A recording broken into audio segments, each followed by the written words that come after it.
বাংলাদেশের ভবিষ্যৎ বিনির্মাণে এবং টেকসই উন্নয়নে নারীর অংশগ্রহণকে অপরিহার্য উল্লেখ করে নতুন প্রজন্মের প্রতিনিধি জাইমা রহমান বলেছেন, ভিন্ন ভিন্ন আদর্শ ও দৃষ্টিভঙ্গি থাকা সত্ত্বেও দেশের স্বার্থে এক হওয়া এবং অন্যের কথা শোনাটাই হলো গণতন্ত্রের আসল সৌন্দর্য। রাজধানীর খামারবাড়ি ইনস্টিটিউটে ঢাকা ফোরাম আয়োজিত জাতি গঠনের নারী নীতি, সম্ভাবনা এবং বাংলাদেশের ভবিষ্যৎ শীর্ষক এক আলোচনা সভায় তিনি এসব কথা বলেন। অনুষ্ঠানে প্রধান অতিথি হিসেবে উপস্থিত ছিলেন বিএনপির স্থায়ী কমিটির সদস্য আমির খসরু মাহমুদ চৌধুরী। নিজের বক্তব্যে জাইমা রহমান গণতান্ত্রিক মূল্যবোধের উপর গুরুত্ব আরোপ করেন। তিনি বলেন, আজ আমরা এখানে যারা উপস্থিত হয়েছি, আমাদের সবার আদর্শ, অভিজ্ঞতা ও দৃষ্টিভঙ্গি আলাদা। এই ভিন্নতা থাকা সত্ত্বেও আমরা একসঙ্গে বসেছি, আলোচনা করছি, কারণ আমরা সবাই দেশের জন্য এবং দেশের মানুষের জন্য ভাবছি।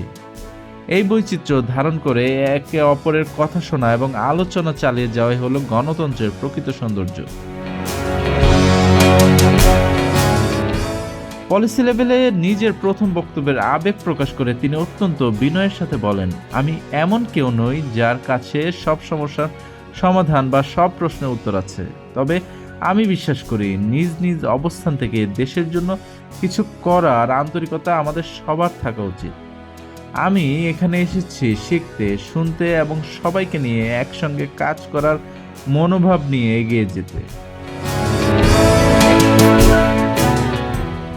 নারীদের বাদ দিয়ে জাতীয় উন্নয়ন সম্ভব নয়, এই রূঢ় সত্যটি তুলে ধরে জাইমা রহমান বলেন, বাংলাদেশে মোট জনসংখ্যার অর্ধেকই নারী। এই বিশাল অংশকে এক পাশে সরিয়ে রেখে বা পেছনে ফেলে বাংলাদেশ বেশি দূর এগোতে পারবে না। দেশের টেকসই উন্নয়নের জন্য নারীর কার্যকর অংশগ্রহণ নিশ্চিত করা এখন সময়ের দাবি।